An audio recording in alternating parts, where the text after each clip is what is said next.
ये वाज़ेह नजर आ रहा है कि सदर ट्रंप ने जिन अंदाजों के साथ नेतन्याहू के कहने पर यह जंग शुरू की थी वो अब तक सब गलत साबित हुए हैं। सदर ट्रंप ने इस जंग में बहुत बड़ी मिसकैलकुलेशंस की हैं और उनकी बुनियाद पर गलत फैसले किए हैं जिसकी कीमत सारी दुनिया अदा कर रही है।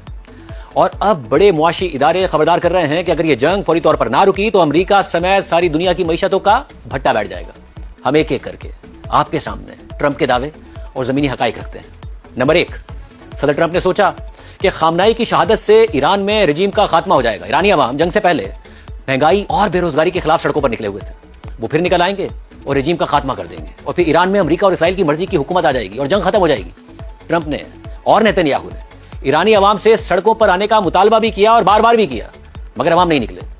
जो जंग से पहले रजीम के खिलाफ सड़कों पर थे वो तो नहीं निकले, मगर रजीम के हक में और अमेरिका और इसराइल की जंग की मुखालफत में अवाम जरूर सड़कों पर निकले। और अभी तक जंग का हासिल यह है कि ईरान में तबाही तो बहुत हुई है, मगर 86 साला खामनाई की जगह उनके 56 साला बेटे मुज्तबा खामनाई सुप्रीम लीडर बन गए, जो और ज्यादा हार्ड लाइन है। यानी रजीम चेंज का मकसद अब तक मुकम्मल नाकाम नजर आता है। दूसरी गलत कैलकुलेशन सदर ट्रंप ने यह की कि ईरान स्ट्रेट ऑफ हुर्मुज़ को बंद नहीं करेगा।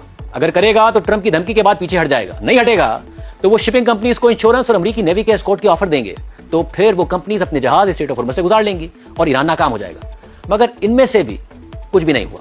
स्ट्रेट ऑफ हुर्मुज़ आज भी बंद है और तेल की कीमत $100 फी बैरल से ऊपर है। और अगर ये स्ट्रेट ऑफ हुर्मुज़ बंद रही तो खुद अमेरिकी मुआशी तज्जियाकारों के मुताबिक एक महीना बंद रहने की सूरत में तेल की कीमतें $150 फी बैरल पर पहुंच जाएंगी। स्ट्रेट ऑफ हुर्मुज़ अगर 2 महीने बंद रही तो तेल की कीमतें $200 फी बैरल तक पहुंच जाएंगी। और यह बात वाज़ेह हो कि सदर ट्रंप को अमेरिकी इंटेलिजेंस और पेंटागन ने इस खतरे से आगाह किया था कि अगर अमेरिका ने इसराइल के साथ मिलकर ईरान पर हमला कर दिया तो ईरान स्ट्रेट ऑफ हुर्मुज़ को बंद कर देगा। मगर सदर ट्रंप ने इस बात को नजरअंदाज कर दिया और अब सारी दुनिया तेल और गैस की बुलंद कीमतें भुगत रही है। और सदर ट्रंप अपने इत्तेहादियों और चीन से मुतालबा कर रहे हैं कि अपनी नेवी भेजकर स्ट्रेट ऑफ हुर्मुज़ खुलवाओ, मगर बर्तानिया, जर्मनी, स्पेन, जनूबी कोरिया और जापान सब ने साफ इनकार कर दिया है और चीन ने तो जंग खत्म करने का मुतालबा कर दिया है। तीसरी गलत कैलकुलेशन सदर ट्रंप ने यह की कि अगर तेल की सप्लाई मुतासिर हो भी गई तो अमेरिका और दीगर ममालिक अपने इमरजेंसी रिजर्व से मार्केट में तेल सप्लाई करने का ऐलान कर देंगे।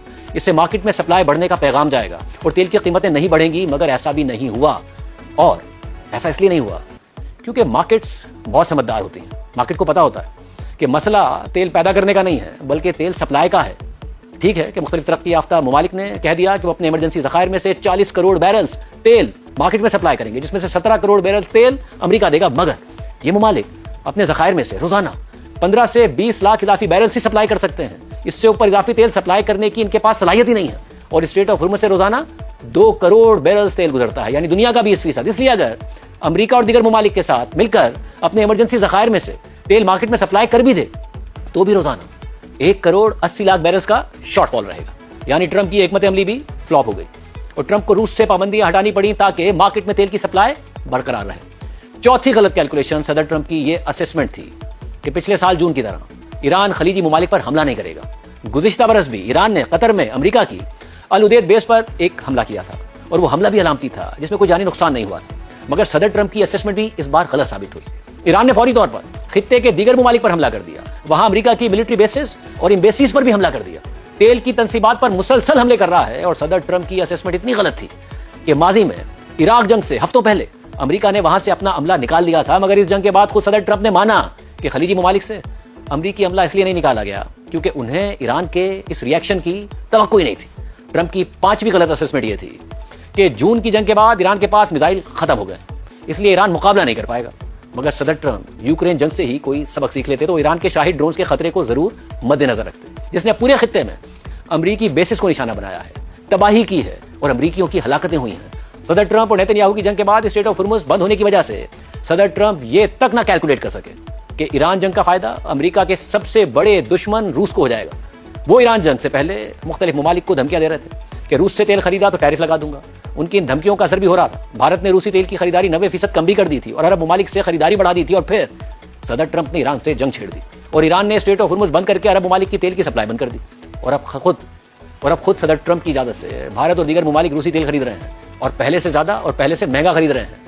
पहले पाबंदियों की वजह से रूसी तेल के खरीदार $10 से $15 का डिस्काउंट लेते थे और अब रूस प्रीमियम ले रहा है। यानी रूस अब ज्यादा तेल भी बेच रहा है, महंगा भी बेच रहा है और इजाफी $15 से $20 करोड़ रोजाना कमा रहा है। और अब तक ईरान जंग की वजह से तकरीबन $2.5 अरब इजाफी कमा चुका है। और अब साउथ कोरिया भी रूस से तेल खरीदने का ऐलान कर रहा है। हालांकि रूस नॉर्थ कोरिया का इत्तेहादी है और नॉर्थ कोरिया साउथ कोरिया का दुश्मन है, जो ऐसे वक्त में मिसाइल के तजर्बे कर रहा है कि जब अमेरिकी सदर पेट्रियट मिसाइल की कमी की वजह से इन मिसाइल्स को साउथ कोरिया से ईरान जंग की तरफ मुंतकिल कर रहे हैं। यानी ट्रंप ने इसराइल को खुश करने के लिए अमेरिका के बाकी इत्तेहादियों को इस मुश्किल में डाल दिया है। यानी पहले यह तनकीद हो रही थी कि अमेरिका और इसराइल के पास जंग लड़ने का प्लान नहीं है, मगर कैपेसिटी है और कैपेबिलिटी भी है।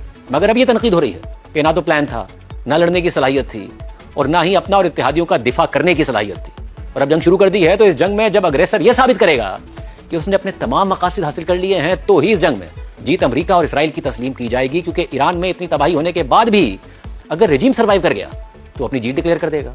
मगर सदर ट्रंप की एक खास बात यह है कि वो सिर्फ क्रेडिट लेते हैं, कोई ना भी दे तो खुद को ही क्रेडिट दे देते हैं।